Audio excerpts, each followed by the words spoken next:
Part 1. The old bus groaned like a dying beast before coming to a halt. The diesel engine coughed a dry sound, spewing a thick cloud of black smoke into the already dust-saturated atmosphere. The hydraulic system squealed, and the door opened with reluctance. Jack Reacher stepped down. The ground was scorching hot. Heat radiated from the cracked asphalt through the soles of his shoes, traveling straight up his legs. The air was thick, heavy, smelling of burnt engine oil, cheap spices, and despair. Reacher squinted up at the sky. The sun hung overhead blindingly white and merciless. 12:35 in the afternoon. The hour of extreme heat. 35 degrees Celsius, at least that. In the shade it might be a little cooler, but there was no shade here. The wind blew strong. It brought no coolness, only dust. Red dust, fine as chalk, seeped into every crease of his clothing, clung to his skin, covering everything with a layer of rust-colored film. Reacher stood still for a moment, watching the bus close its doors and rumble away. He did not wave goodbye. He had no reason to do so. He stood there alone, at the desolate crossroads, 6 feet 5 inches tall, 250 pounds of muscle and bone. He wore a worn gray T-shirt and rough jeans. No luggage, no backpack, no jacket, just a compact toothbrush lying quietly in his right pocket. In front of him was Neo-Lagos. It was not a city by conventional definition. It was a scar protruding from the wasteland. At its center stood a massive concrete block, an old unfinished skyscraper piercing the dust-filled sky. At the base of the tower, like parasitic mushrooms sprouting from garbage, was a sprawling, makeshift market stretching as far as the eye could see: corrugated tin, rotted plywood, dried banana leaves, faded blue plastic tarps bleached by the sun. Everything exuded a sense of transience, as if the entire town could be blown away by a strong wind at any moment. Yet it remained stubbornly holding on. Reacher began to walk, long strides, rhythmic. He was not in a hurry. He was never in a hurry. He delved deep into the labyrinth of the market. The scents changed. The smell of diesel gave way to the aroma of charred grilled meat, sharp mint, and the pungent odor of sour sweat. The sounds were chaotic. Bargaining voices, clanging metal, and the incessant hum of dozens of small generators straining to run at full capacity. He needed coffee. He passed by stalls selling moldy rice and broken electronic parts. His eyes scanned the crowd, weathered faces, sunburned and wary eyes. They looked at him. He was a stranger, a large stranger. In places like this, strangers often brought trouble, or money, or both. Reacher did not care about those looks. He was used to being watched. He found a coffee shop. Not Starbucks, not any chain with a friendly green logo. It was a makeshift shack leaning against the concrete wall of an old transformer station. The floor was cracked concrete. The low tin roof was weighed down with heavy sandbags to withstand the wind. Reacher stepped inside. It was darker inside than outside, and cooler, perhaps 5 degrees. A brief relief. The cramped space barely accommodated 3 rickety plastic tables. The noise of the market was partially muffled by tin partitions, replaced instead by the tired whir of a ceiling fan. He chose a hard plastic chair facing the rough concrete wall, a strategic position. From here he could observe the entire room and the entrance. A basic principle: never sit with your back to the door, never put yourself in a passive position. He scanned the room. 7 customers were eating and drinking, 3 vendors. A man stood smoking right at the door's edge, half in the shadows, half in the sunlight. Reacher noted the exits. 2. the main door he had just entered, and a narrow window behind the counter, perhaps leading to the kitchen or a back alley. He noted the heavy objects: 6 sandbags on the roof, 3 20-pound gas cylinders propped in the corner. If the wind lifted the tin roof, those sandbags would fall. If there was a fire, those 3 gas cylinders would be bombs. Construction structure: precast concrete walls, about 4 inches thick. Vibrations from the generator outside transmitted through the floor, creating a continuous rhythm beneath his heels. The serving girl approached. Young, tired, she wore 6 cheap silver rings on her bony fingers. The silver had tarnished from sweat and oxidation. "Black coffee?" Reacher said. His deep voice echoed in the cramped space. "Lots of ice." The girl nodded, said nothing, and turned away. Reacher closed his eyes. He listened to the generator.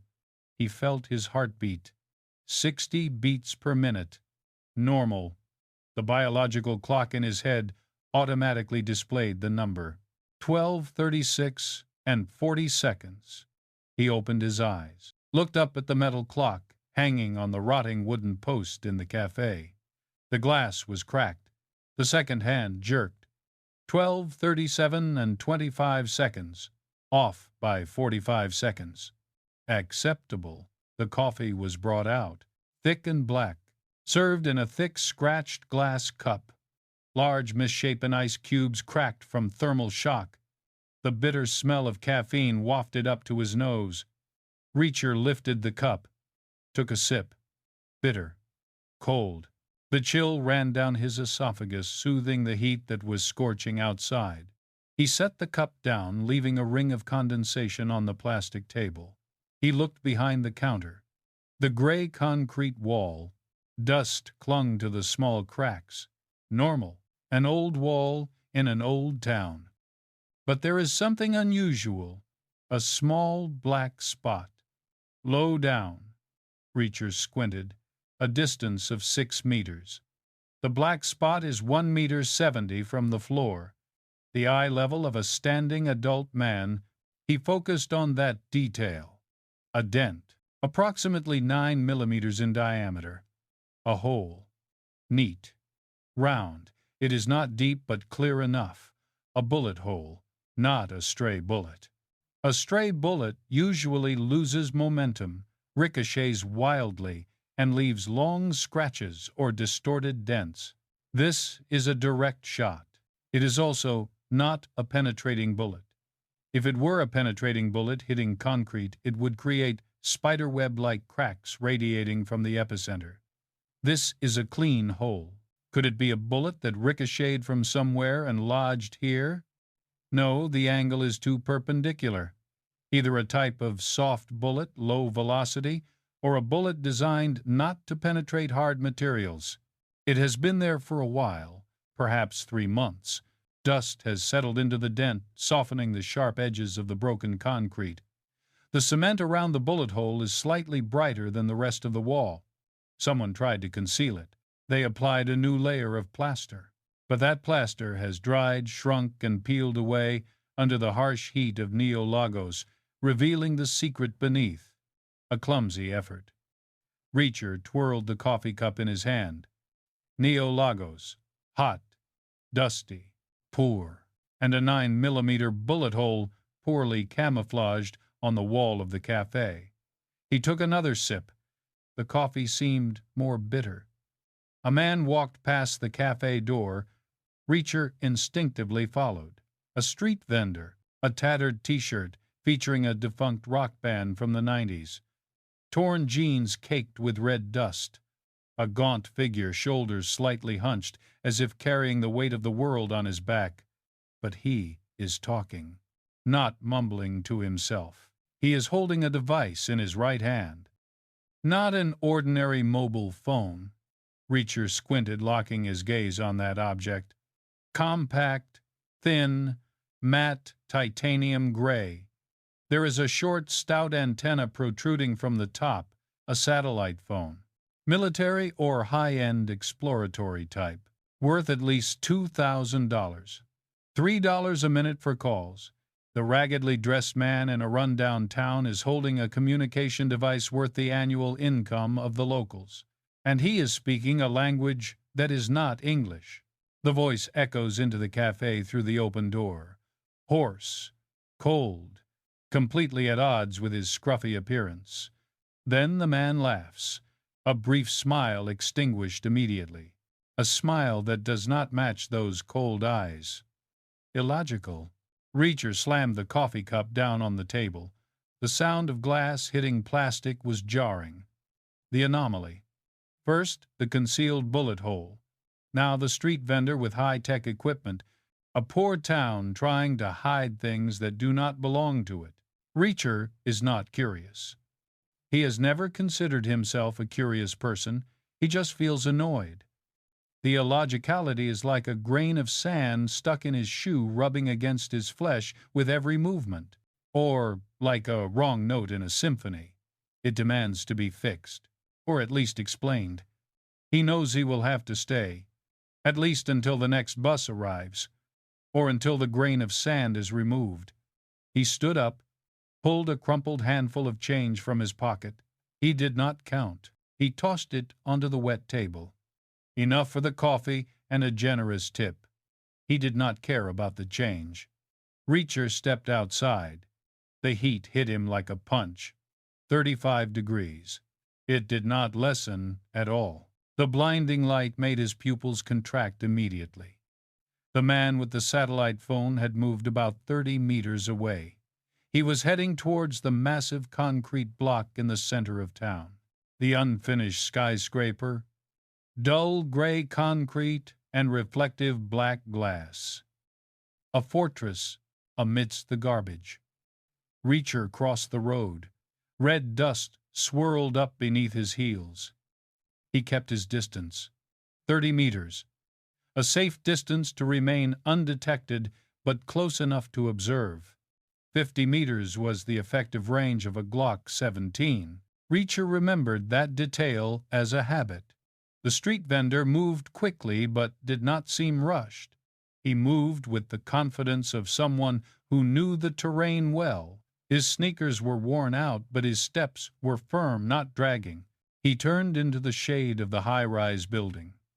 The ground floor was an open space which seemed to have once been planned as an office lobby but was now just raw concrete and dust-covered tempered glass. He stopped. Reacher also stopped. He tucked himself behind a stall selling old tires. The smell of heated rubber rose pungently. The man stood next to a concrete streetlight pole. The pole stood alone. The light above it had long been broken.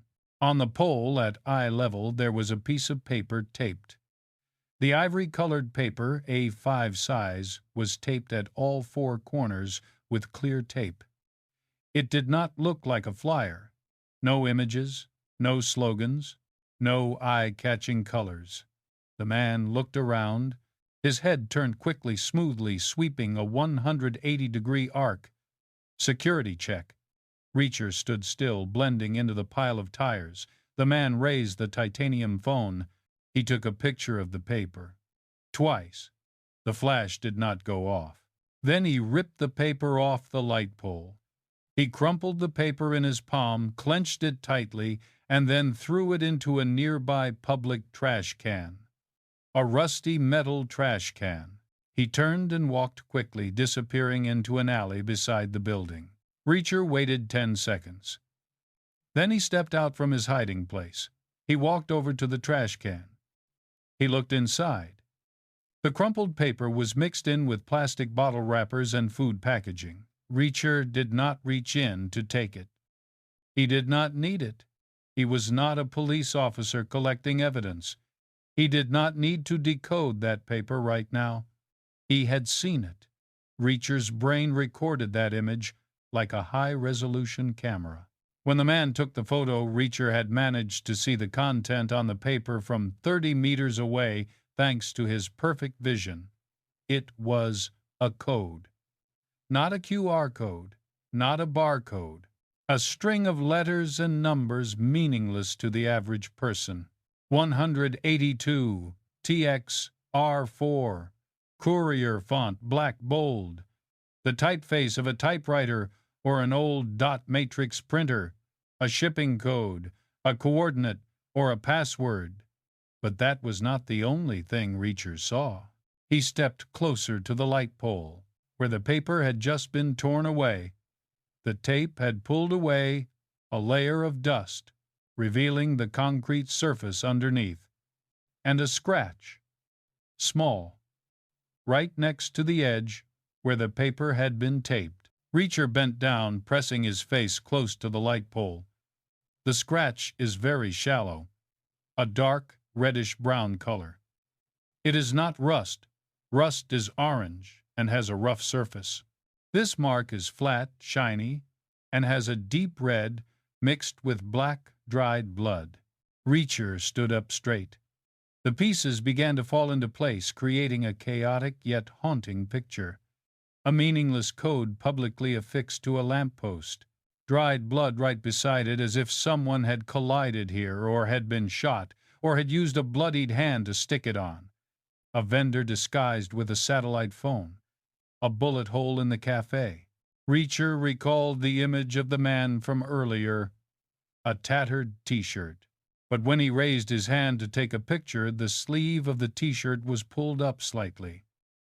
Reacher had seen the inside of the shirt sleeve, a layer of a white shirt, clean, good quality cotton fabric. The man wore 2 layers in this 35-degree heat. He was in disguise. He concealed the clean shirt with a scruffy appearance. He hid his true identity behind the guise of a poor wretch. And on that white shirt sleeve Reacher had seen a small spot, reddish-brown, blood, the same color as the blood on the lamppost. Reacher turned his head in the direction where the man had disappeared. The discomfort within him grew. This was not a coincidence. This was a system, a design. Professionals were operating here, those who used codes, satellite phones, and firearms, and they were trying to cover everything under the shabby and dusty facade of this town. Reacher knew he could not leave just yet, not now. Curiosity had transformed into something else, a cold vigilance. The instincts of a soldier arose. He needed more information, and he knew where to find it. Not at the police station, not at the cafe. He looked towards the basement of the skyscraper, a dark mouth of a cave swallowing sunlight. The man had gone in that direction before turning into the alley.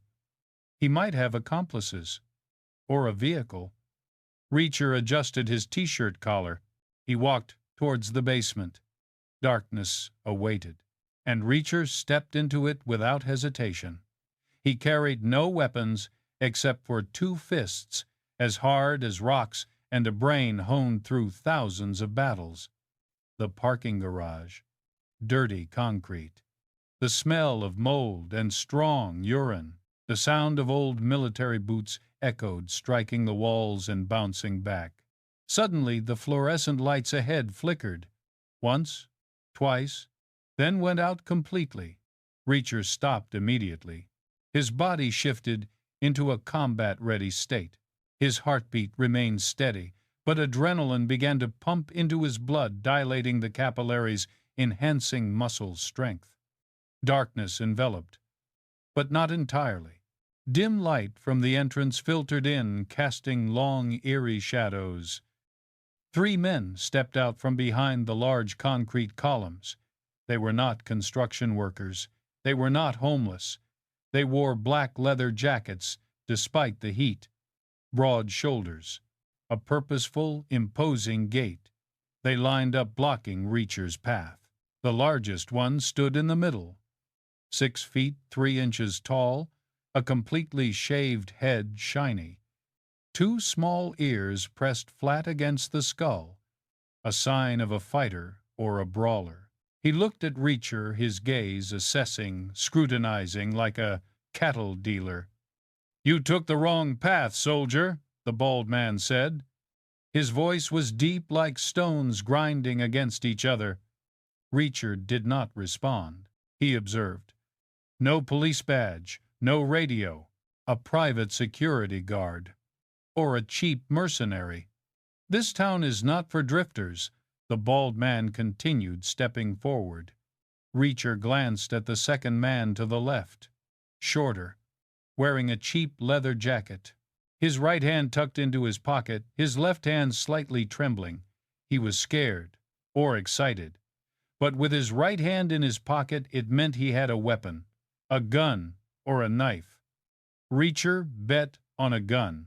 The third man stood back, observing, keeping a safe distance.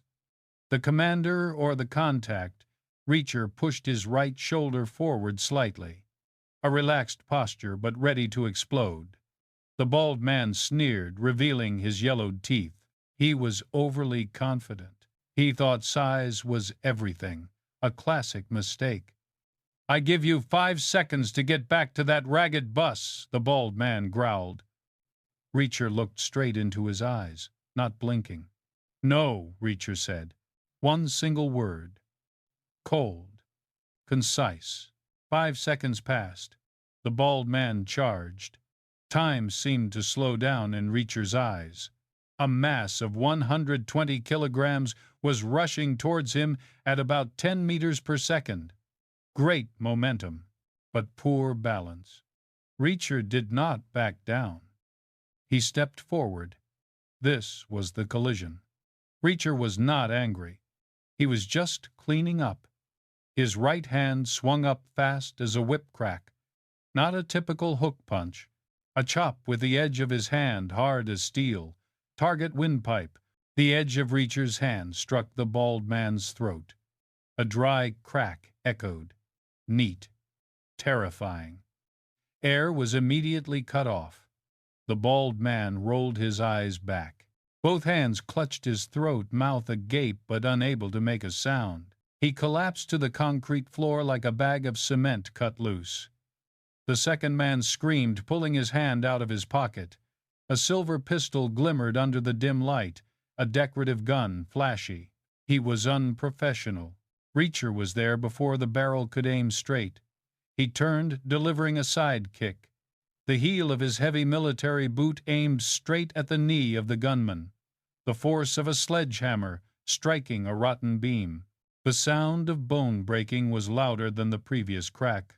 A wet, gruesome sound. The second man fell to the ground, the gun flying away, sliding across the concrete floor, making a deafening metallic sound. He screamed, clutching his completely deformed leg. The third man, the one at the back, witnessed the scene. His face drained of blood. He turned and ran. The sound of his shoes thudding on the ground faded away, then disappeared into the darkness of the emergency exit stairs. Reacher did not chase after him. A waste of energy. 2 men lay on the floor. One was unconscious, possibly dead. The other was moaning in pain. Silence returned, leaving only the buzzing of the generator and the labored breathing of the man with the broken leg. Reacher stood up straight, adjusting his sleeves. His heartbeat remained steady, his breathing normal. 2 men, neutralized, no scratches, no sweat. He looked down at the bald man, motionless. His face was purple. Dead. Quickly. Cleanly. A lethal blow. Reacher felt no regret. It was war, either him or them. He stepped closer to the second man. He was curled up, looking at Reacher as if he were seeing a demon. "Private Security Reacher," said, his voice flat as if asking for directions. For whom the man shook his head, tears and snot streaming down his face from the pain. I don't know," answer Reacher said, coldly. He lifted his foot, hovering above the shattered knee. Mr. Appleton," the man shouted. "Please! Appleton! Appleton! An English name. Clean, elegant, completely out of place in this filthy parking garage, and with these low-life thugs." Reacher lowered his foot. He looked up at the concrete ceiling, stained with moisture. 7 minutes. From the moment he saw the code number on the lamp post to when 2 men lay on the floor, the wailing siren echoed from afar. City police. The third man had called, or the sound of the gunfire had alerted someone. Reacher did not run. He had nothing to hide. He had been attacked. He was merely defending himself. And he had cleaned up. Now it was time to face the law, or something resembling law in this damn town. Part 2. The alarm siren shrieked, tearing through the diesel-scented air of the parking garage. It grew louder, bouncing off the concrete walls, creating a chaotic storm of sound. City police. Reacher did not run. He stood still. He was the only odd variable here, a giant standing among two defeated foes. Running away now would mean admitting guilt, and Reacher was not guilty. The man with the broken leg still lay on the floor, clutching his deformed knee, moaning incoherent sounds. He looked at Reacher, his gaze filled with hatred mixed with sheer terror. He had seen violence, but had never witnessed such coldly calculated brutality. Reacher looked at the dried blood on the nearby lamp-post. 9 millimeters. The name Appleton. Logic. The police would arrive. They would see 2 private security guards down. They would see a large, unfamiliar man with no identification. They would draw quick and erroneous conclusions. The garage door rolled open.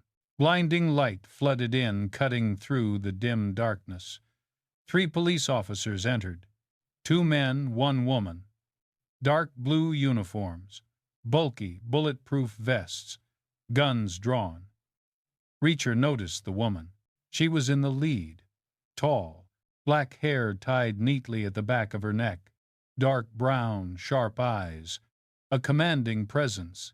She was unafraid, assessing the situation, scanning the area. Quick, professional. Freeze, she commanded. Her voice was clear but carried the weight of authority. Hands up. Reacher complied.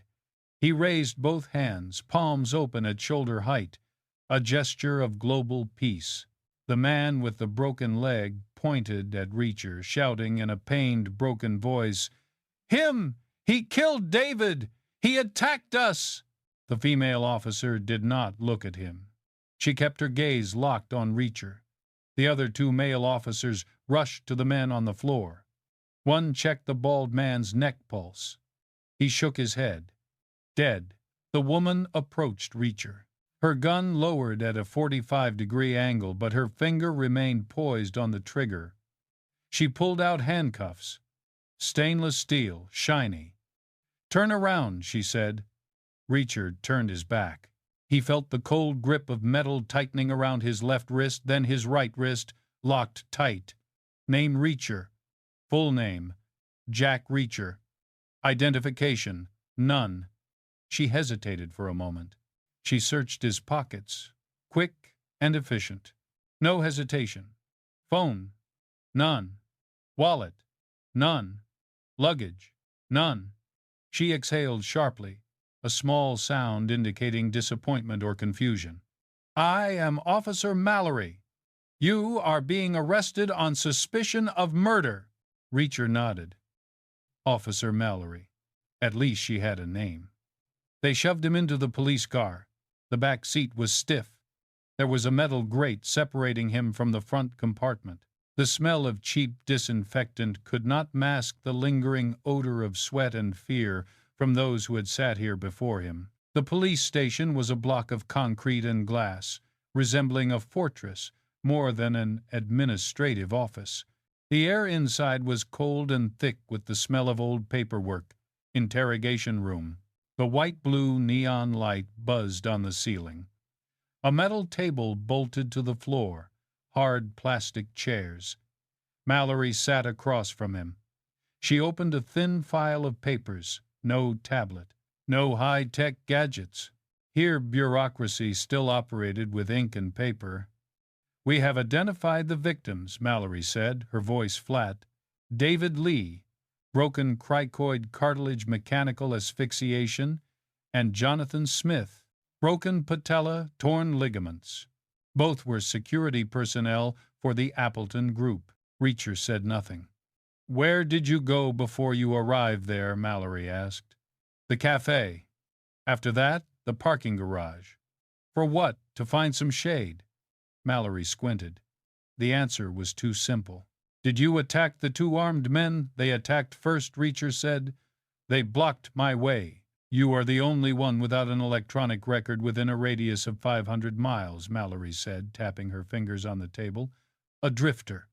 No identity. Killing with bare hands. Why should I trust you? Reacher looked at her. He saw the intelligence in her eyes. She was not a corrupt cop. She was just working within a murky system.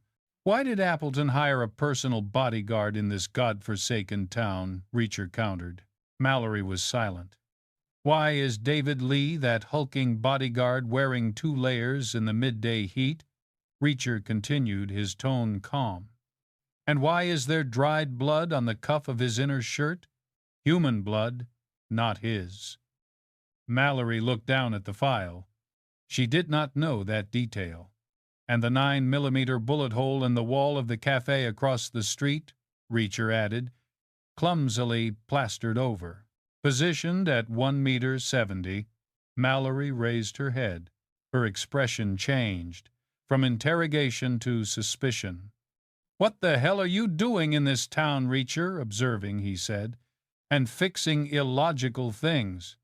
You killed someone, self-defense, Reacher corrected. They made a tactical mistake. They cornered me in the parking garage. They calculated mass but forgot about speed. They thought I would be afraid. Mistake. Mallory closed the file. I can hold you for 48 hours. I won't be here long, Reacher said. Let me go, or go check what I said.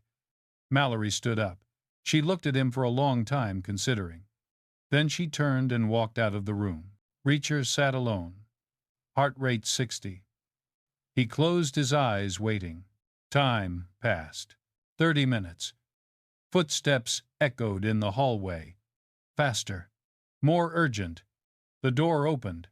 Mallory returned. She carried a new file. Her expression was tense. The bullet hole in the cafe wall, she said, not sitting down. Just as you said, samples have been taken. And the blood on David Lee's shirt. The forensic team has just confirmed preliminarily. Human blood. The blood type does not match the victim. She looked at Reacher as if he were an alien. You were right. Let me go, Reacher said. Mallory took the keys. She unlocked the handcuffs from him. The feeling of blood flowing back into his wrists was pleasant. You are free, she said, but you cannot leave town yet. I want to know what is happening. Allies, Reacher said tersely. We need to find Appleton, Mallory said. He is the employer of those 2 guys. Not yet. Reacher stood up, stretching. His joints cracked. We need to find the body. What body? The first body? Reacher said. The owner of the dried blood? The desk phone in the interrogation room rang. A shrill ring. Mallory picked it up. She listened for a few seconds. Her face went pale. She hung up, turning to look at Reacher. You just mentioned a corpse, Mallory said, her voice trailing off. They just found a body. Where? In the old apartment building. Apartment 15E. Appleton's apartment. Reacher was not surprised. The crack had widened. Let's go, he said. They did not use the police car with flashing lights. Mallory drove the old patrol car without turning on the siren. Reacher sat in the passenger seat, looking out the window. Neo Lagos passed by in a haze of red dust. 1:30. The sun was still blazing. The old apartment building loomed large, a grim gray concrete block of 15 stories with rusted balconies and peeling walls. This was the most upscale place in town, a bitter irony. The crime scene had been cordoned off. Yellow tape stretched across the elevator door. Let's walk, Reacher said. He did not trust that old elevator. 15 floors. Reacher strode up, his breathing steady. Mallory followed, trying to keep pace. Apartment 15E. The door was wide open. The smell of decay had not yet set in, only the overpowering scent of an overworked air conditioner and the metallic tang of blood. No, not much blood. Reacher stepped inside. The apartment was surprisingly spacious. Expensive furnishings, polished mahogany, Italian leather chairs, a ridiculous luxury in this impoverished town. The body lay on the living room floor near the floor-to-ceiling glass window. A man, about 45 years old, wearing dark blue silk pajamas. John Taggart Mallory said, standing beside Reacher, Appleton's chief accountant. Reacher knelt down. He observed. The victim's skin had begun to cool. No signs of struggle. No furniture overturned. Taggart had died right where he stood. Reacher gently turned the victim's head to the side. The motion was decisive yet respectful. Behind the left ear, a tiny wound. 1 millimeter in diameter. The edges of the wound were slightly bruised. Not much blood, just a drop that had dried. "What weapon is that?" Mallory whispered. "A poison needle." "No," Reacher said. "A bullet." "Impossible." "No shell casing, no gunfire reported." "A high-pressure air gun," Reacher assessed. "Or a specially made ultra-small caliber assassination weapon, a caliber of .22 or smaller, extremely high velocity, shot straight into the nerve center." He stood up, surveying the room. "This is a professional execution," Reacher said. "Taggart died instantly. His brain was destroyed before he even heard the gunshot." "Why an accountant?" Mallory asked. Reacher walked to the window, looking down at the dusty city below. "The accountant holds the numbers," he said. "Appleton is the operator. Taggart is the recorder. Someone is cleaning up the books." "Did Appleton kill him?" "No," Reacher shook his head. "Appleton is on the run. Or he is also a target. This is the work of a third party. Someone wants to erase all traces." He turned back to look at Mallory. "Show me Taggart's financial records, bank statements, books, anything." "I can't give confidential records to civilians," Mallory said reflexively. "We don't have time for the process," Reacher said, his voice hardening. "The killer of Taggart may still be around here, or on the way to find Appleton." "We are allies, remember," Mallory bit her lip. She looked at the corpse, then at Reacher. His cold logic was the only thing that made sense in this chaos. "All right," she said. "To my house. I have a cloud backup." They left the apartment. Reacher felt a jolt run down his spine, the feeling of prey being watched, or of a hunter beginning the hunt. Mallory's apartment was in a quieter neighborhood 5 miles away. Small, neat, the smell of coffee and old books. She opened the laptop on the kitchen table. Reacher stood behind her, staring at the screen. The data appeared.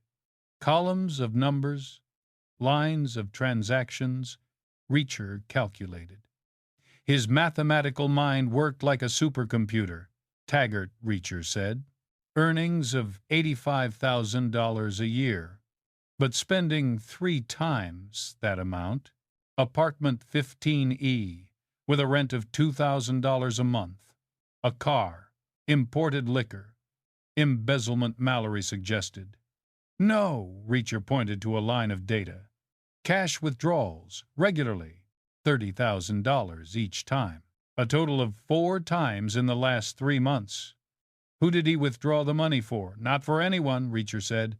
But where it was transferred to, he pointed to a name that appeared repeatedly in the small transfer notes accompanied by service fees. "Black Star Logistics." "Find this company," Reacher ordered. Mallory typed. The logo appeared. A simple black star, registered address. An old office building in Neolagos, 24th floor. Penthouse. A transportation company, Mallory read. Specializing in steel and construction materials. Low financial flow but high cargo volume, Reacher analyzed. doesn't add up. The profits are not enough to sustain operations, let alone cover Taggart's huge cash withdrawals. Money laundering or smuggling, Reacher said. Carbon steel, large containers, heavy weight, and a private security company hired to protect. Mallory's phone rang. She jumped. An unknown number. She looked at Reacher. He nodded. Mallory, listen, she said, turning on the speakerphone. Let him go, a voice boomed. Hoarse. Distorted through a voice-changing device. Let the drifter go. And don't stick your nose into my business. If you do, you'll end up like Taggart. The call ended. Mallory put the phone down on the table, her hand trembling slightly. He knows we are together, Appleton, Reacher said. Or the one behind Appleton. What should we do? Call the FBI. Call for backup. Reacher walked towards Mallory's closet. He opened the door, looking at her pile of civilian clothes. No, Reacher said. He thinks we will be scared. He thinks threats will make us back down. He turned back, his gaze cold and fiery. I need new clothes, Reacher said, looking at his dusty outfit. And I need to go shopping. Shopping? Mallory asked, bewildered. Logistics, Reacher said. I need tools to clean up. Where are you going? I will not hide, Reacher said, his voice dropping, carrying the tone of a sentence of judgment. He made a mistake, threatening me. He should have killed me when he had the chance. Reacher stepped out the door. Now he said, I will not give him that chance again. Part 3, 2/1445. Reacher stepped out of the building. The heat was still as relentless as ever, hitting his face like the hot air from an open furnace. Mallory's old patrol car was still parked there, the paint peeling under the sun. Reacher didn't need a car. He needed to walk. He needed to prepare. Logistics, he muttered. A military term. Dry. Necessary. In war, amateurs discuss tactics. Professionals discuss logistics. Reacher walked towards the poor market area, the place where he had seen the first crack. He entered a small, cramped grocery store, reeking of cheap detergent and melting plastic. The salesgirl looked at him. Reacher said nothing. He walked straight to the clothing counter. Rough jeans, dark blue, stiff fabric, a white T-shirt, the kind sold in packs of 3, thick black socks, 3 pairs. Reacher chose quickly. He didn't need to try them on. He knew his measurements well. 6 feet 5 inches tall, chest 38 inches. He took the largest size they had. Next was the household goods counter. He skimmed through the gaudy plastic items, stopping in front of the knife rack. He picked a kitchen knife. Carbon steel, a blade 15 centimeters long, a rough but sturdy wooden handle. He lifted it, testing its weight. Heavy, well-balanced, a tool for butchering livestock or a perfect close combat weapon. Reacher paid. He pulled out some crumpled bills, placing them on the counter. He didn't wait for change. He went into the changing room. A cramped, dirty wooden box. Reacher took off his old clothes. The T-shirt soaked in sweat. The jeans covered in red dust. He crumpled them up and tossed them straight into the trash can in the corner of the room. Psychology? No baggage. No ties. The past lies in the trash. He wears new clothes. Stiff denim rubs against his skin. A clean white T-shirt. New socks hug his feet snugly. Comfortable. The old military boots are still kept. They have traveled thousands of miles with him. They are not worn out. The knife is hidden in his waistband, the blade wrapped temporarily with a piece of fabric torn from the T-shirt packaging. Cold. Close to his side. Reacher steps outside. He is ready. He returns to Mallory's apartment. The door is unlocked. Reacher pushes the door open and steps inside. Mallory stands right in the hallway, her back against the wall. Both her hands grip the service pistol tightly. The barrel points straight at Reacher's chest. She is no longer in uniform. T-shirt, jeans. She looks younger, but her eyes are aged from stress.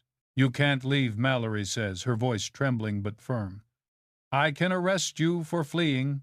"You won't do that," Reacher says, closing the door behind him. "You need me." Mallory lowers her gun.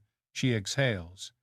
"Come in." The safe room is still dark, only lit by the faint blue light from the computer screen. "Appleton just called back," Mallory says quickly. "He said he knows who you are. He said you are a ghost. He knows about Taggart's death." Reacher walks up to the area map pinned on the wall. "He is wrong," Reacher says.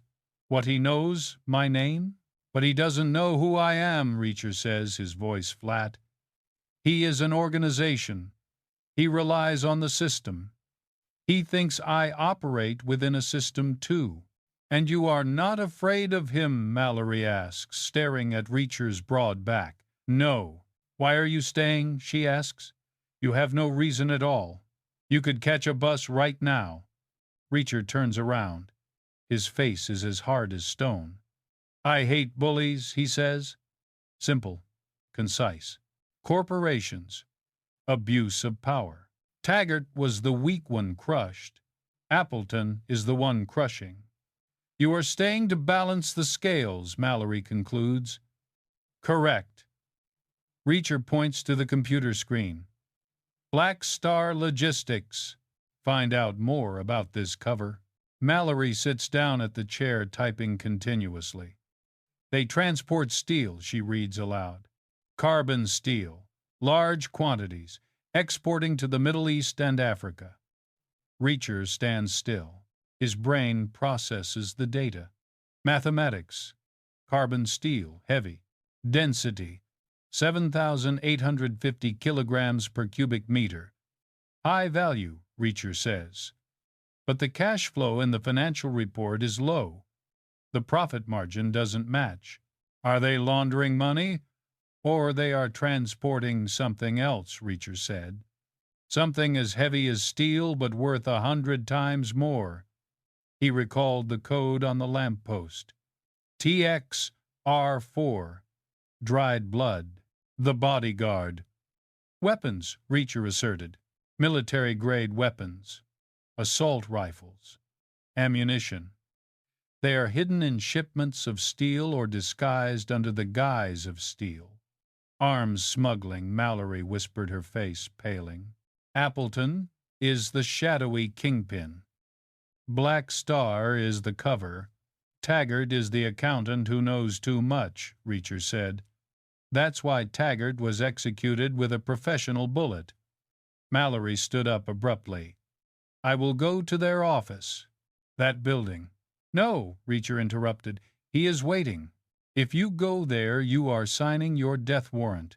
He pointed to the map, the location of apartment 15E. "Appleton knows we have been to Taggart's apartment. He knows we are here. He is not running away." "What will he do? He will send a cleanup crew," Reacher said. "Professionals, not those half-baked bodyguards in the parking garage."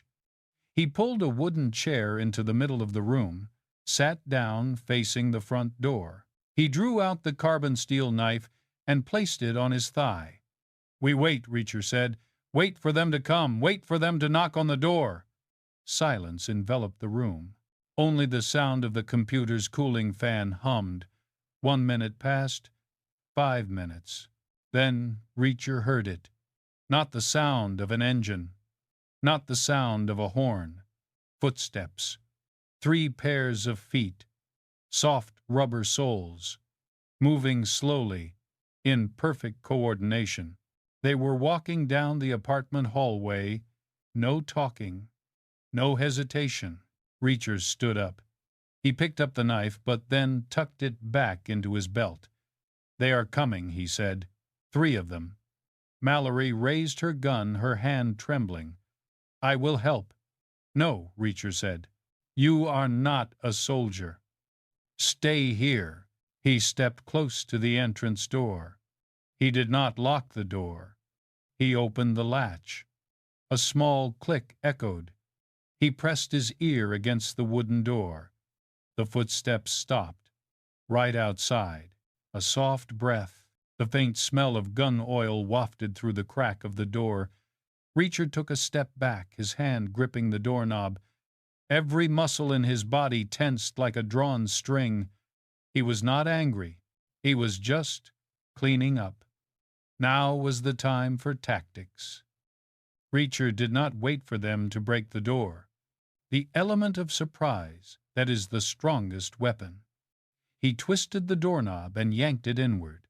The door swung wide open. Light from the hallway flooded in. 3 dark shadows loomed. Long coats. Guns were drawn. They froze for 1/10 of a second. They did not expect the prey to open the door and welcome them. 1/10 of a second is more than enough. Reacher grabbed the top edge of the doorframe, using it as leverage, and propelled himself up. He kicked hard against the thick wooden door, slamming it shut with tremendous force, but not completely shut. One of them was standing right in the doorway. Bam! The edge of the 5-centimeter thick wooden door slammed straight into the face of the lead man. The sound of his nose shattering was like stepping on a dry snail shell. He did not have time to scream. He fell backward, blood gushing, collapsing onto his comrades behind him. The first one eliminated. Reacher charged out into the hallway. The space was narrow, 8 square meters, an advantage for close combat. The second man large and quick to react. He swung his right hand, a military dagger with a serrated blade glinting with steel. Reacher did not draw his knife. He did not need to. He stepped forward, lowering his center of gravity. A low kick, directly aimed. Target the pelvis. The sole of Reacher's military boot struck the hip joint of the knife-wielding man. Thud, a heavy, dull sound. The man gaped, eyes rolling back. The pain paralyzed his nervous system. The knife fell to the ground. Reacher seized his wrist and twisted hard. A crisp snap echoed. The wrist bent at an unnatural angle. The second man crumpled down, useless, like a pile of old clothes. The third man, he stood at the back. He had a gun. A Beretta 92 FS. He pulled the trigger, bang. The sharp blast echoed in the narrow space, amplified tenfold by the concrete walls. The bullet grazed Reacher's shoulder, embedding itself in the wooden frame, wood dust flying everywhere. Reacher did not stop. He charged forward, using the kneeling second man as a meat shield, pushing him toward the gunman. The third man panicked. He could not shoot through his comrade. He hesitated. A deadly mistake. Reacher shoved the second man aside and lunged into the gap. The 2-meter distance was closed in an instant. Reacher swung his right hand. Not a fist, a back fist, quick as lightning. Target temple.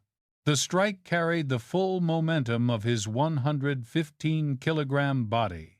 Hem. The head of the third man jerked sharply to the side. He collapsed to the floor, his gun flying away. His eyes were wide open, but the light had gone out. Brain dead instantly. 3 men, 3 seconds. Silence returned to the hallway, heavier than before. Only the acrid smell of gunpowder and the metallic scent of blood remained. Reacher stood there, his breathing steady. He looked down at the 3 corpses. Black coats, expensive leather shoes, quality guns. These were not local thugs. They were mercenaries. Death Squad. Mallory stepped out the door, both hands still holding guns, her face drained of color. She surveyed the chaotic scene before her. 3 men, she whispered. A professional hit squad. Used to be professional, Reacher corrected, bending down to pick up the Beretta. He checked the gun. Weighed 950 grams. 9mm parabellum. Hollow point bullets. High lethality. He searched the pockets of the third man. 2 spare magazines. A total of 45 rounds. He stuffed them into his newly bought jeans pocket. Appleton is escalating the war, Reacher said. He wants to end it quickly. He took the commander's phone. An old brick Nokia. The screen lit up. One unread message. Black Star Logistics. Reacher turned to look at Mallory. Now you have to trust me completely. Mallory swallowed hard, nodding. I trust you. Appleton is not the only mastermind. He is just one link, Reacher said, walking into the room, placing the gun and knife on the table. These three are international mercenaries. They do not work for a local security company. They work for a corporation. We have to get out of here, Mallory said. He knows this address. No, Reacher said. We are not running away. He looked at the map on the wall, his gaze focused on the 24-story office building. He is there, the penthouse. And he thinks we are dead, Mallory said. Correct. He will wait for confirmation from this team. When he doesn't see a reply message, he will be confused. Or he will think everything is over. Reacher picked up the Beretta, racked around into the chamber. We will go there, Reacher said. Straight into the trap. That is suicide, Mallory exclaimed. That is proactive, Reacher said coldly. I am the hunter. He is the prey.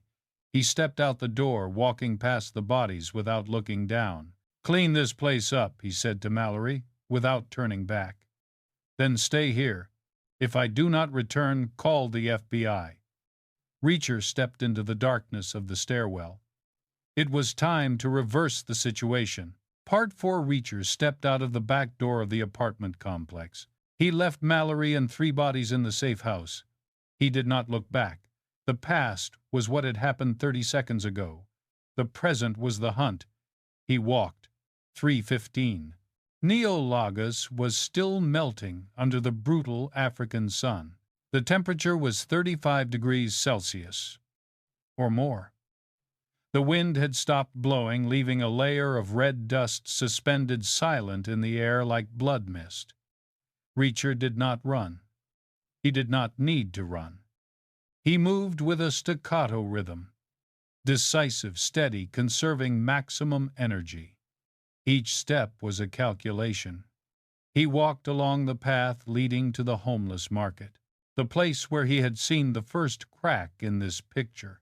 He observed. The ragged street vendor was still there. He was squatting on the sidewalk, leaning against a rotting wooden crate. His hand held a titanium satellite phone. He was talking and laughing, a loud, crude laugh completely at odds with the grim demeanor he tried to portray. Reacher glided past. He did not look directly. He used peripheral vision. Data was collected. That guy was still in the same position. He was the eyes and ears. He was the first checkpoint. Reacher continued toward the high-rise building. The massive concrete block loomed.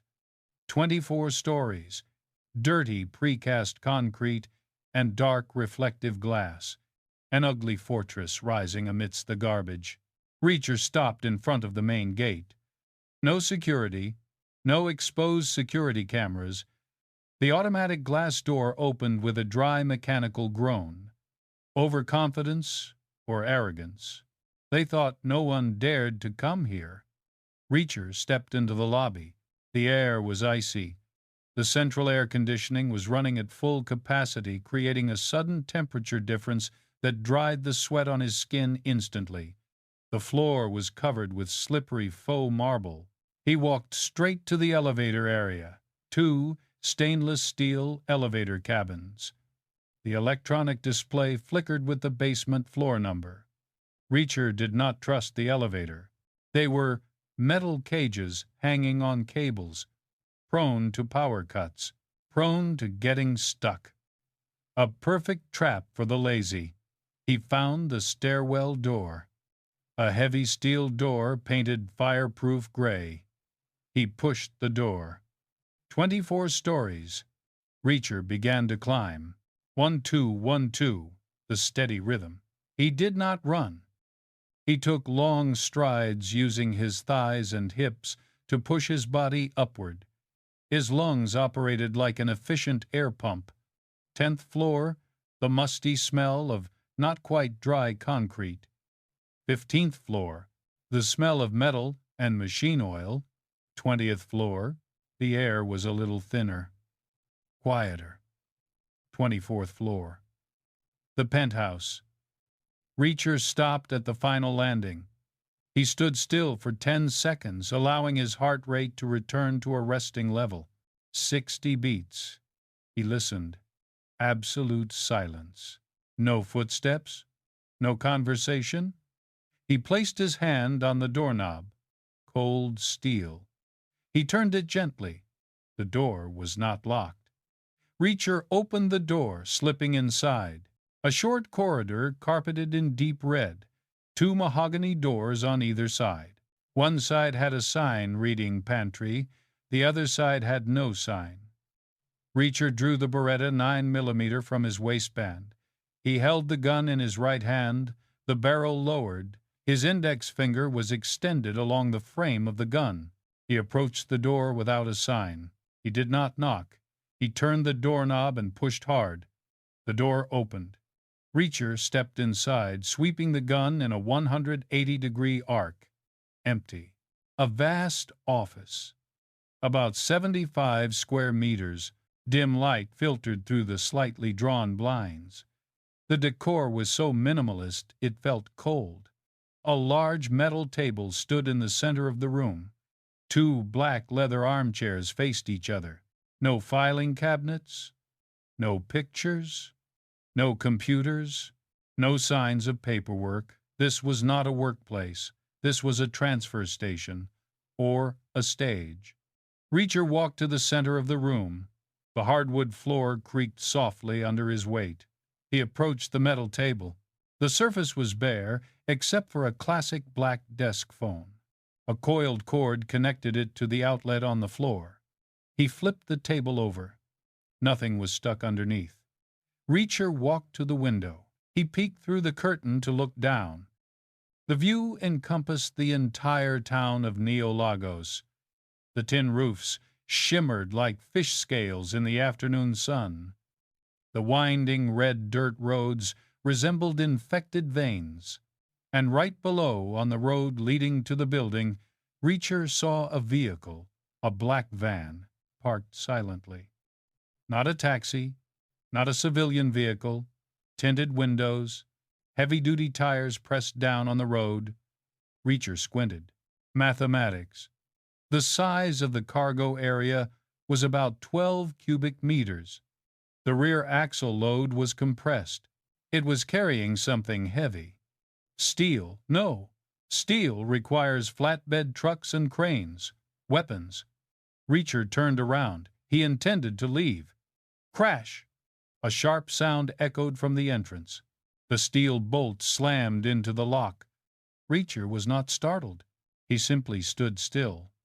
The mahogany door had closed. The red light on the electronic lock lit up. Reacher stepped toward the door. He tried to turn the doorknob. Stiff. Magnetic lock. The holding force was at least 500 pounds. He is locked up. He looks around the room. Precast concrete, double-layered tempered glass windows, steel door wrapped in wood, a trap. Reacher raises his head to look at the ceiling. He scans the recessed light fixtures. In the corner of the room near the ventilation duct, a tiny black dot, 1 millimeter in diameter. A camera.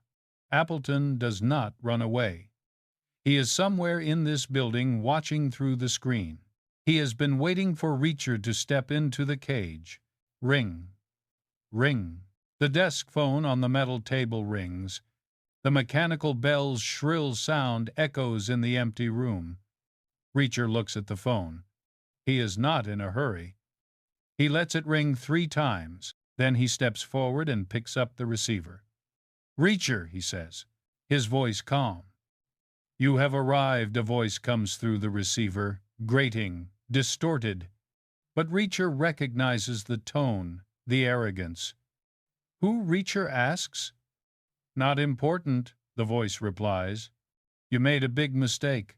You killed my man. Self-defense, Reacher says. They attacked first. You will die there, the voice sneers, a dry laugh like a breaking twig, just like Taggart. Who do you think you are, a superhero? Reacher looks directly into the camera lens on the ceiling. Psychology. No fear. No hesitation. Reacher knows the enemy is looking for panic on his face. He will find nothing. You are wrong, Reacher says into the phone. What?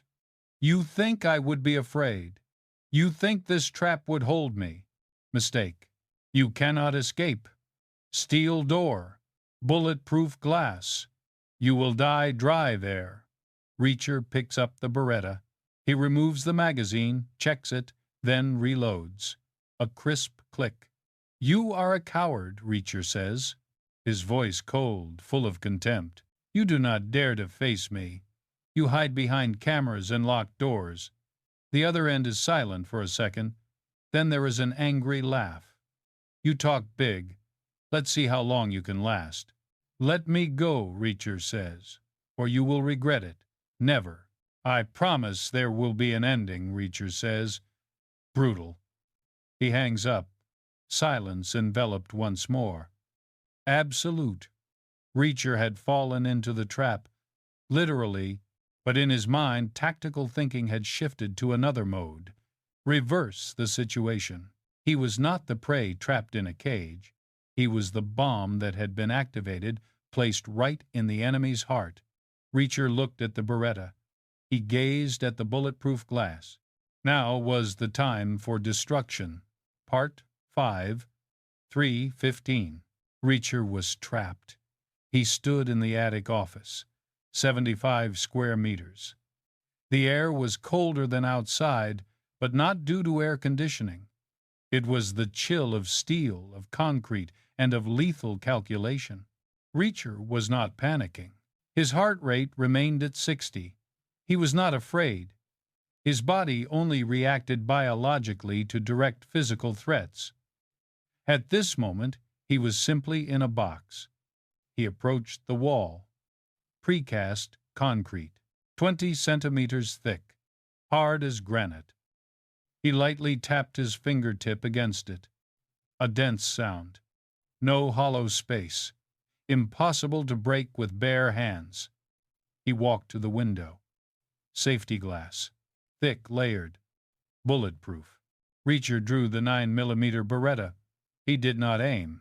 He simply raised it and pulled the trigger. Bang! The bullet struck the glass surface. A deafening crack echoed. The glass did not shatter.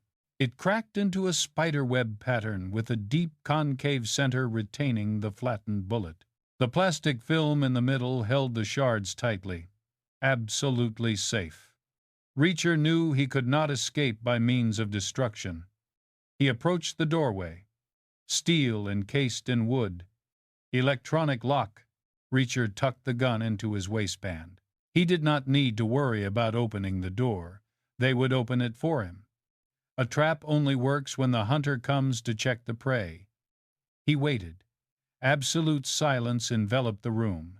Reacher removed the magazine from the Beretta. 15 rounds.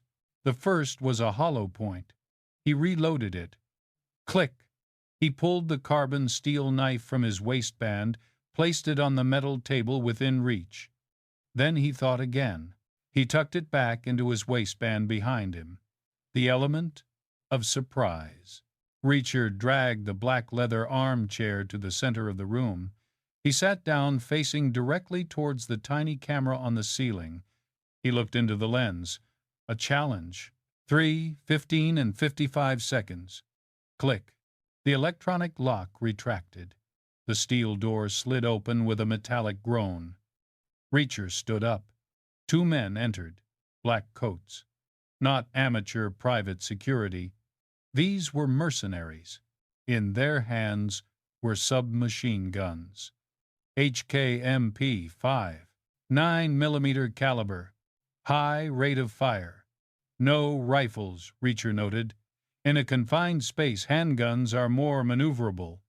They entered, slowly, cautiously. Step by step, the gun's muzzle swept across the room. Reacher did not wait. He charged straight at them. Speed, 115 pounds, moving faster than the eye could process. Reacher exploded like a cannonball. The lead man had no time to react. His finger had not yet tightened on the trigger. Reacher did not use the gun to shoot. He used it like a heavy steel pound. He swung his arm. The butt of the Beretta slammed hard against the temple of the lead man. Thwack! The sound of the skull shattering. A chilling noise.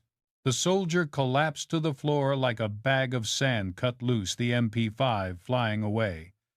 The second man stood at an angle behind. He startled, raising the muzzle of his gun. Reacher did not give him time. He did not stop. He turned, leveraging his momentum. Reacher's left arm swung up like a sword. Ha! The edge of his hand struck hard against the elbow of the second man who was raising his gun. The joint shattered backward against its natural direction. The gun fell. Reacher was right in the kill zone. He delivered a side kick. Target Adam's apple. Crunch! The sound of the trachea being crushed. Air escaped from the soldier's lungs with a desperate wheeze. He fell, backward hands clutching his throat, eyes rolling back, legs thrashing, then fell silent. 2 men, neutralized. In 2 seconds, silence returned heavier than before. Reacher bent down to pick up the MP5. He checked the magazine. Fully loaded. More than 30 rounds. He slung it over his shoulder. He walked to the table, picked up the landline phone, dialed to call Mallory back. "Reacher, where are you?" Mallory's voice came through, filled with concern. Haddock Reacher said, his tone flat. 2 more. Dead. "Where's Appleton? Haven't seen him," Reacher said. "He'll call back." He hung up. He looked at the old phone. The big picture was gradually coming into view. He was not the hunted. He was the hunter driving the prey into a dead end. Bip. The phone rang immediately. Reacher picked up the phone. "Reacher, you made a mistake." The voice boomed. It was that same voice, but this time it trembled slightly. Anger mixed with fear. "I gave you a chance." "You're the one who made a mistake," Reacher said. "You shouldn't have called. I promised an end." Reacher looked up at the camera. "Who are you?" "I am Black Star," the voice roared. "I am the association. I am power." Reacher laughed. A short, cold, dry laugh. "You are not Black Star," Reacher said. "You are just the operator. A puppet." "What Black Star traffics weapons," Reacher said, his voice icy, devoid of emotion. "Taggart knew that, and you killed him to cover your tracks." "You will die," the voice hissed in the receiver, filled with impotent threat. Reacher looked down at the 2 twisted corpses at his feet. Blood began to spread across the wooden floor, dark red and sticky. "Mistake," Reacher said. "You will regret it. I am the hunter." He hung up. A decisive click ended the conversation. Silence enveloped the room again. Absolute. Reacher picked up the MP5. He checked the safety. It was off. The magazine was full. Ready. He stepped in a staccato rhythm to the window where the glass had cracked from the test shot earlier. He looked down at the street. The black van was still parked there, silent, stark black. Now was the time for punishment. Part 6. 14 hours and 10 minutes. Reacher had taken control of the situation in the attic. 2 corpses lay there, growing cold on the wooden floor. The MP5 had been reloaded. He walked to the wall where the camera was still aimed down. Reacher stared directly into the lens. Psychology challenge. He said nothing. He just looked. A penetrating gaze through the glass and cables, straight into the fear of the person sitting behind the screen. He needed to escape. and he needed to prepare. Technique MP, 5 submachine gun, 9mm caliber, firing rate of 800 rounds per minute, low recoil, accurate. Reacher liked it, but he still kept the 9mm Beretta. It was lighter, effective range of 50 meters. He turned back to the corpse, searched the pockets, took more spare magazines. Logistics Reacher did not shop. He took from the fallen enemy. He stepped towards the window. The thick tempered glass had been cracked at the focal point by the bullet earlier. Reacher used the butt of the MP5. A strong, decisive strike. Bang! The glass shattered. The deafening crunch echoed as thousands of tiny glass shards fell to the floor and flew into the air. Hot wind rushed in. Reacher looked down at the street. The black van was still parked there, silent, like a sleeping predator. Inner monologue. Not an ordinary delivery truck. It's a weapons transport. Reacher did not run. He prepared. He picked up the phone of the mercenary. Called Mallory. Reacher, did you get away? Mallory's voice was urgent, filled with anxiety. Yes, Reacher replied tersely. I need a car. Fast. I'll be there, Mallory said. I've cleaned up here. No, Reacher interrupted. You can't come. Stay put. I'll get the car myself. He hung up. Reacher left the office. The hallway was empty. He went down the stairs, quickly, brutally. The sound of his shoes pounding against the concrete steps created a rapid staccato rhythm. The 20th floor. He paused for a second, listening. Silence. The 15th floor. The smell of mildew hit his nose. Reacher stepped out of the building. The blinding sunlight struck his eyes. 4:30. He walked straight towards the black van. 2 men stood by the vehicle. Black jackets. Not mercenaries, just security personnel. Reacher approached. He said nothing. The 2 men looked at him, assessing. This car isn't yours, one of them spoke up, stepping in his way. Reacher looked at him. Physical analysis, average body mass, loose posture. Reacher did not respond. He acted. A straight punch, quick as lightning, directly to the throat. Wham! The man fell back, clutching his throat, unable to speak. The second man startled, his hand reaching inside his jacket to draw a gun. A Glock 17, 9mm. Reacher was right there. He used the MP5 in his hand, not to shoot, but to strike. The steel butt of the gun struck hard against the temple of the second man. Ha! The man fell down, unconscious. 2 men, neutralized. In 1 second, Reacher opened the back of the truck. Specifications. He needed the exact number. Inside the truck was a large wooden crate. Reacher used the carbon steel knife to pry open the lid of the crate. The wood cracked. Inside, assault rifles, AK-47, a large amount of ammunition, confirmed military-grade weapons. Reacher closed the truck door. He took nothing. He didn't need more rifles at this moment. He just needed confirmation. He walked around to the driver's seat, called Mallory. Reacher. What are you doing, I've seen, Reacher said. Black Star Logistics. Arms smuggling. I need information, he continued. Airport, train station, seaport. What shipping routes? Reacher explained. Black Star is exporting. They need a departure point. Mallory was silent for a moment. The sound of typing echoed. I'll check. Reacher hung up. He looked at the dashboard of the truck. Inner monologue. There are no courts here. He sat in the driver's seat. He was not running away. He was preparing. He was the hunter. Beep. The mercenary's phone rang again. Reacher picked up. Reacher. You made a mistake, the voice boomed, filled with hatred. I will kill you. You are the one who made a mistake, Reacher replied coldly. You shouldn't have called. I promised an end.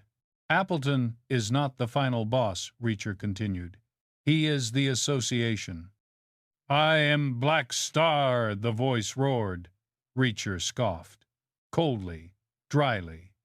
Completely wrong, Reacher said. I know what Black Star is. He looked at the truck filled with weapons behind. I am coming. He hung up. Reacher started the engine. The diesel engine roared. The black truck sped away, leaving the city heading towards the highway. Red dust billowed up thickly behind. Reacher was not running away. He was attacking. Part 7, 17 hours. The black van truck rattled violently on the bumpy asphalt of the highway. Thick red dust clung to the windshield, turning the scenery ahead into a hazy blood mist. Neo Lagos had been left behind. Reacher was at the wheel. He floored the accelerator. The engine roared, protesting the abuse, but still propelled the vehicle at maximum speed. Mindset: he was not running away. He was moving towards the next collision point. He picked up the phone of the mercenary, dialing Mallory. Reacher. Where are you? Mallory's voice was tense, almost shouting into the receiver. On the highway, Reacher said, his eyes still glued to the road ahead. Heading to the port. The port Black Star Logistics is smuggling weapons, Reacher explained, his voice cold. They need a ship. Or a plane. Heavy steel. A ship is the most reasonable choice. The sound of typing echoed on the other end. Mallory was working. I found it, she said quickly. A cargo ship, named Serpent's Kiss, docked at Iron Bay Port. That is the only export point in this area capable of handling heavy cargo. Owner Shell Company in Panama, Mallory said, but the actual operator is Black Star. Where is Appleton? Reacher asked. I don't know, Mallory admitted. He has disappeared from the surveillance grid. Reacher looked at the truck's dashboard. He did not believe in the disappearance. He has not disappeared, Reacher said. He is the operator. He must be at headquarters. Or he is at the port, overseeing the final shipment. Reacher hung up. Iron Bay Port. 15 miles more. He needed to prepare. Reacher steered. The truck skidded on the gravel shoulder, stopping next to a patch of sparse, dense forest. Dust rose in a thick cloud. He got out of the vehicle, walked around to the back of the truck, opened the door. The smell of gun oil was pungent. Reacher pried open the lid of the largest wooden crate. Inside were AK-47 seconds neatly stacked, brand new, cold blue steel and wooden stocks.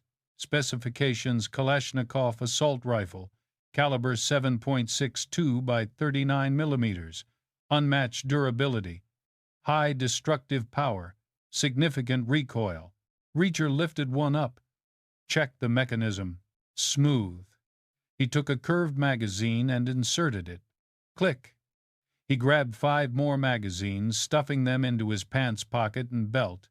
A total of 180 rounds. Enough for a small war. The carbon steel knife still rested at his waist. Ready. Reacher drank from a bottle of spring water taken from the truck's cabin. He felt no fear. He had no baggage to weigh him down. He returned to the truck, continuing to drive towards Iron Bay Port. Iron Bay Port appeared. A massive expanse of concrete and steel stretched out to the sea. The smell of mazout oil, rust, and salty seawater assaulted his nose. The Serpent's Kiss was docked at Pier No. 4. An old cargo ship, its hull mottled with orange rust, looked like a dying sea monster.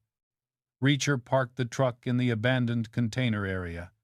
He walked in. Darkness began to fall. The gangway to the ship was guarded. 2 men, long black coats, hands in pockets. Reacher did not speak. He acted. He stepped out from the shadows of the container, the AK-47 held in his right hand like a piece of firewood. The 2 guards jumped. They hadn't even had time to pull their hands from their pockets. Reacher swung the gun, did not fire. The wooden stock of the AK-47 swung in a short, brutal arc. When it struck the temple of the man on the left, he collapsed like a banana tree being cut down. The second man managed to draw his gun, a Glock 17. Reacher was in close combat range. He turned, delivering a side kick. Target Adam's apple. Huff. The military boot, hard as stone, crushed the cartilage of the throat. The second man fell backward, the Glock flying away. 2 men neutralized. 1 second. Reacher bent down to pick up the Glock 17, checked the ammunition, 9 millimeters. He tucked it into his back belt. He climbed the metal stairs leading up to the deck of the Serpent's Kiss. The deck was slick with oil, silent.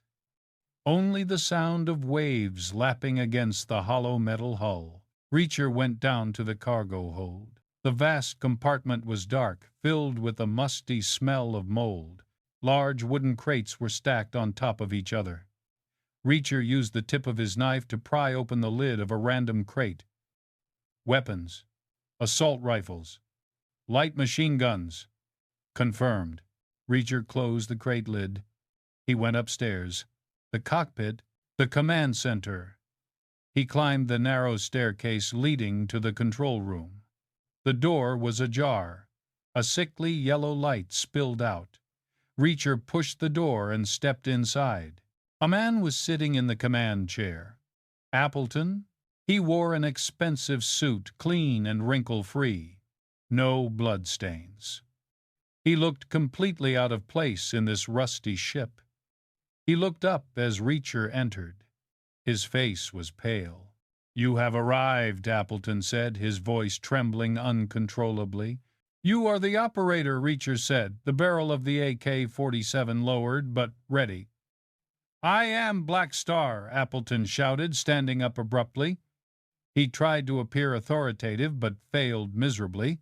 Reacher scoffed, a smile devoid of warmth. "Wrong," Reacher said. "You are just a coward." Appleton drew the gun hidden behind his back. "A Glock 17. You will die!" Appleton screamed. Reacher stood still. He waited. A heartbeat of 60. He waited for his opponent's heart rate to rise to the point where his hands would tremble uncontrollably.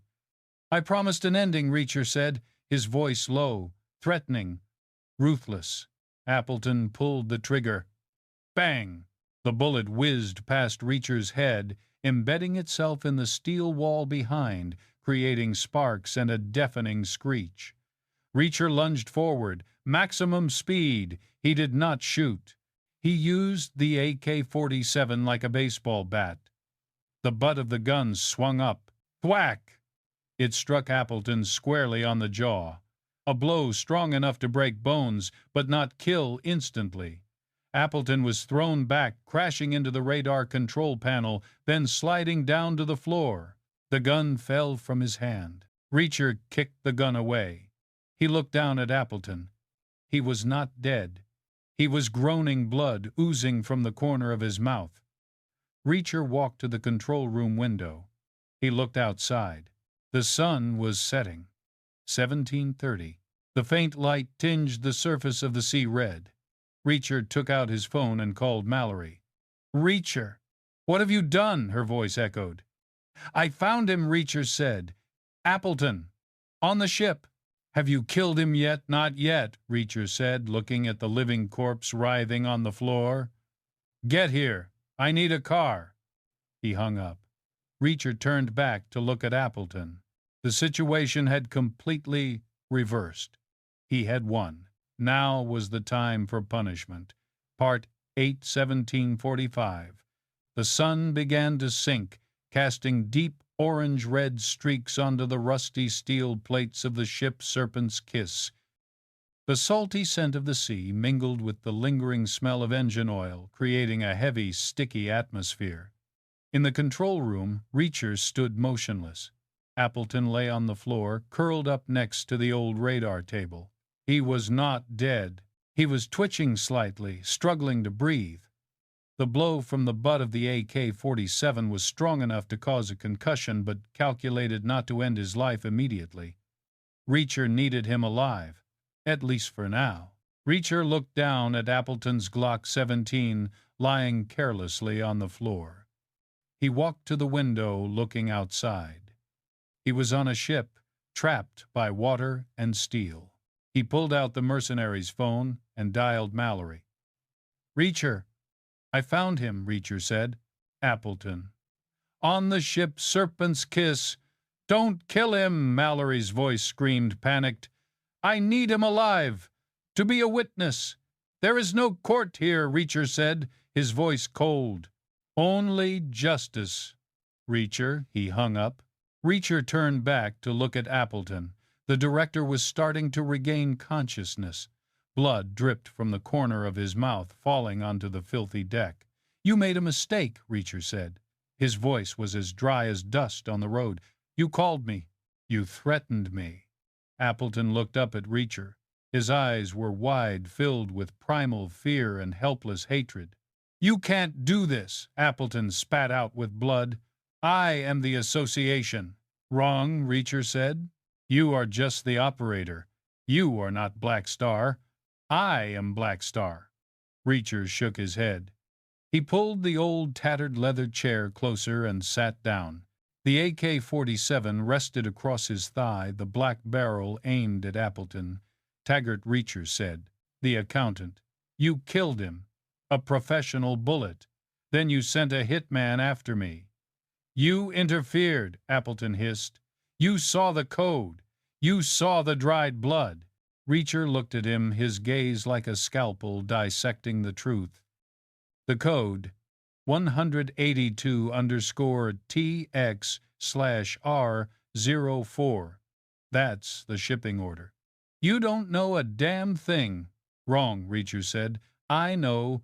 Black Star is shipping military-grade weapons.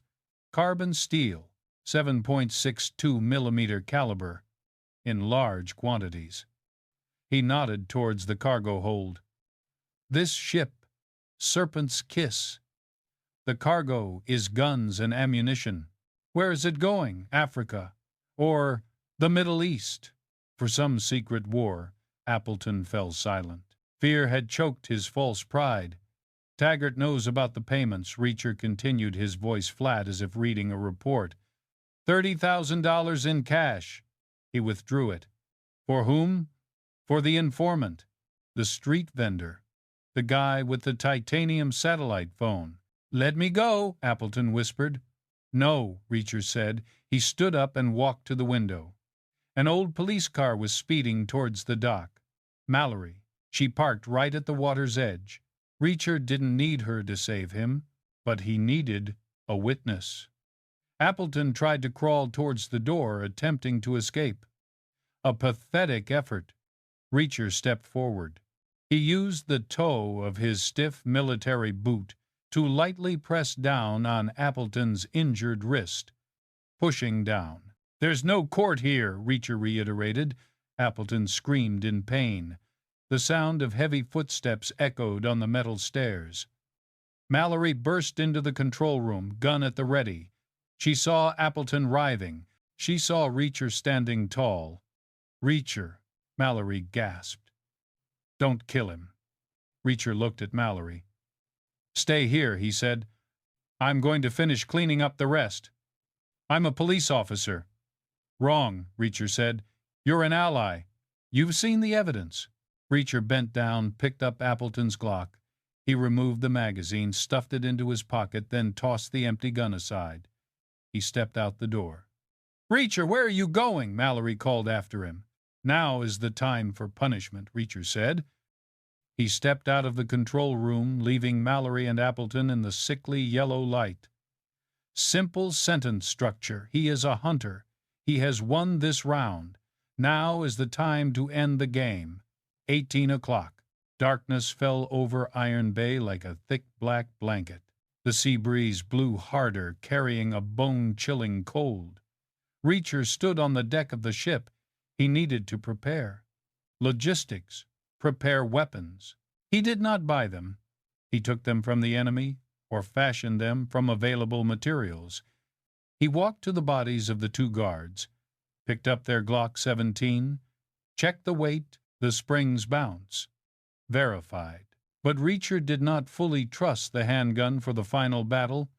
He had an AK-47, caliber 7.62 millimeters, effective range and superior firepower. He returned to the van parked under the pier, opened the cargo area. He took out another AK-47, making a backup gun, removed the magazine, checked the rounds. 6 magazines fully loaded, a total of 180 rounds. Military knowledge Reacher did not need 2 rifles at the same time, but he needed ammunition and peace of mind. He sat down on a cargo barrel, pulling out the carbon steel knife. He recalled dried blood, 9mm bullet holes. Taggart, the professional executioner accountant. Appleton was just the operator. He was not the mastermind. Now was the time to find out the real monster. Reacher pulled out his phone, calling Mallory one last time. "Reacher, what are you doing preparing?" Reacher replied tersely.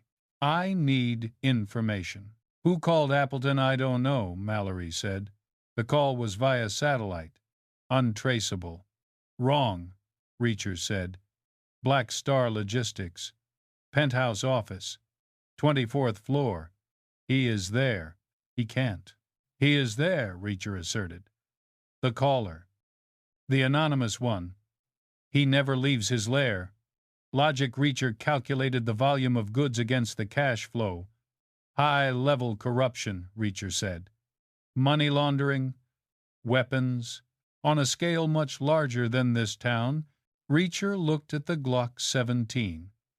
He walked to a nearby pile of metal scrap, picked up a flat, hard iron bar.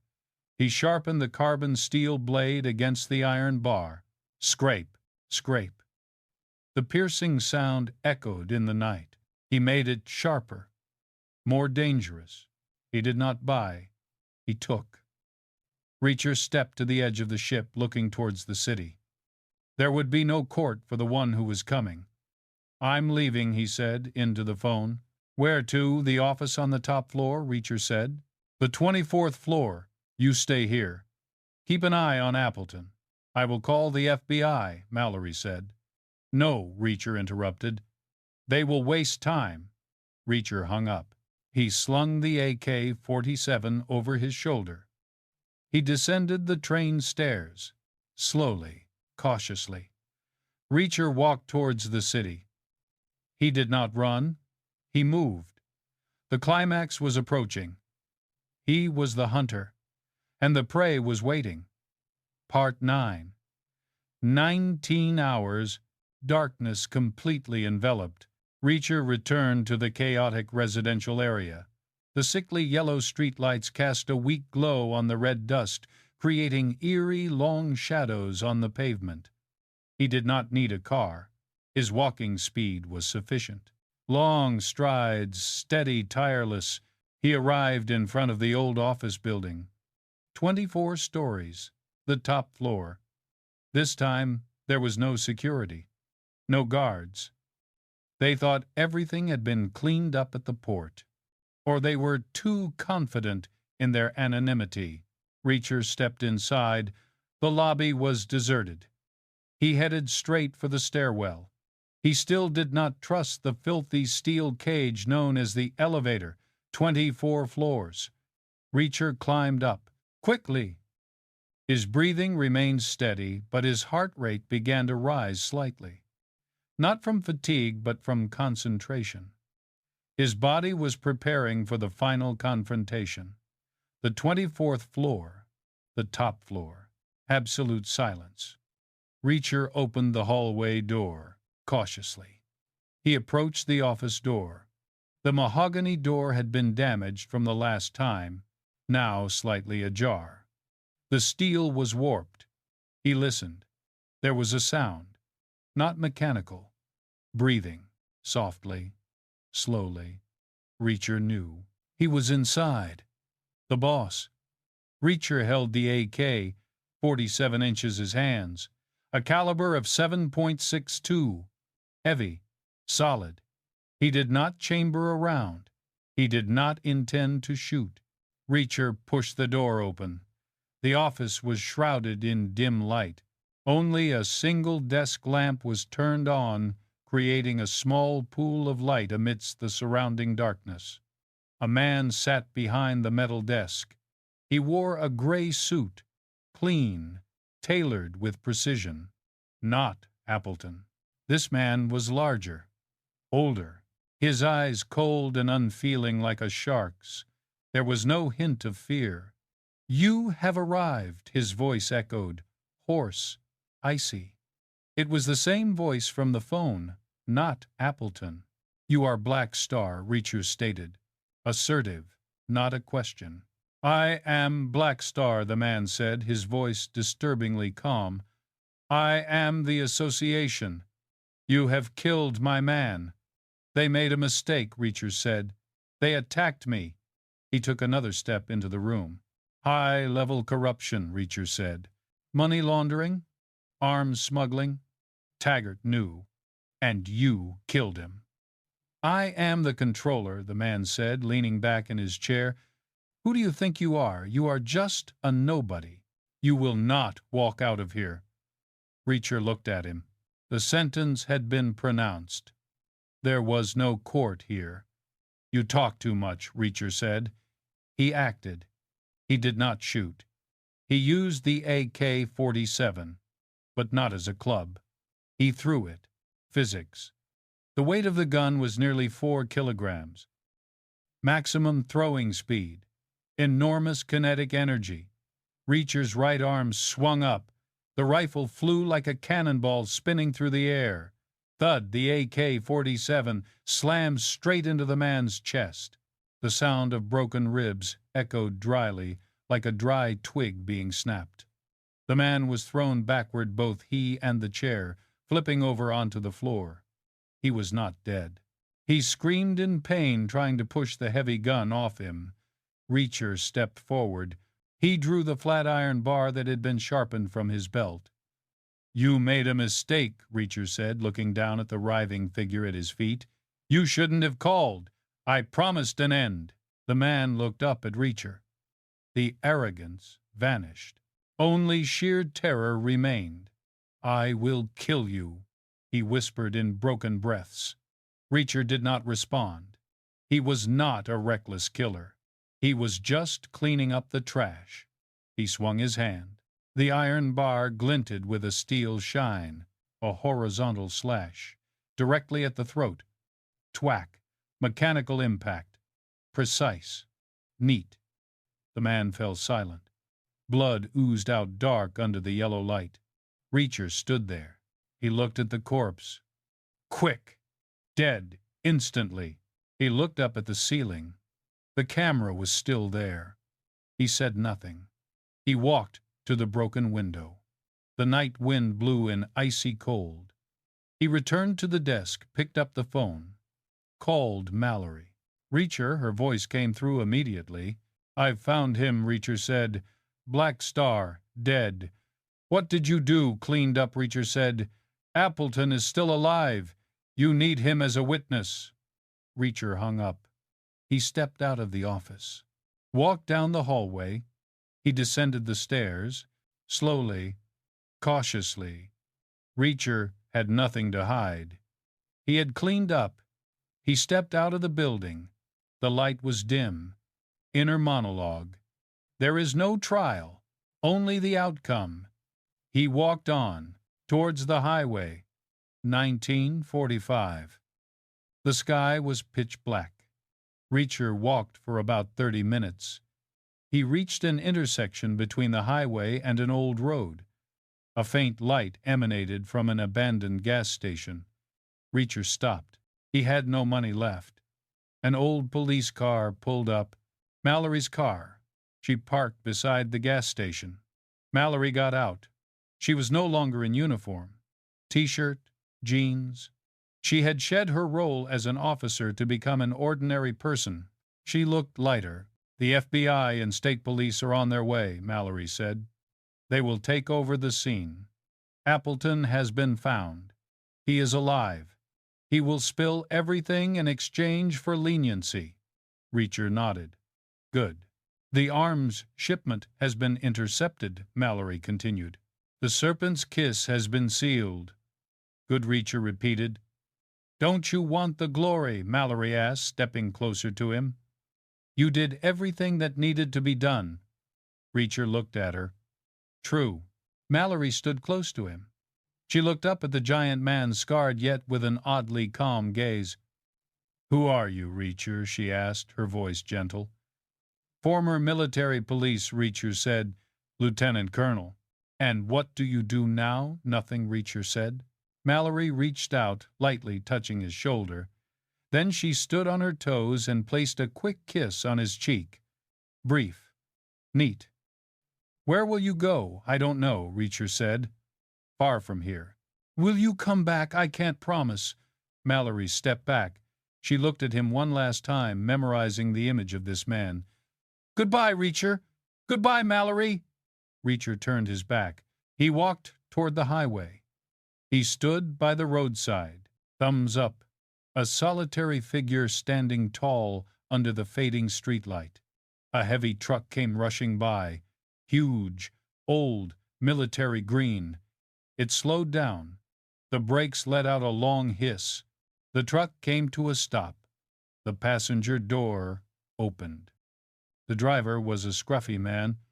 Where to, soldier? The driver asked, his voice echoing over the engine noise. Going far, Reacher said. Get in. Reacher climbed into the cab. The seat was stiff. The familiar smell of diesel and cheap cigarettes. He looked out the window. The town of Neo-Lagos receded behind, gradually sinking into darkness. The crime had been erased. Justice had been served in its own way. Reacher had become anonymous once again. The truck accelerated, plunging into the endless night of America. Reacher leaned back in the seat. He had no luggage, just a toothbrush in his pocket. He was a drifter, absolutely.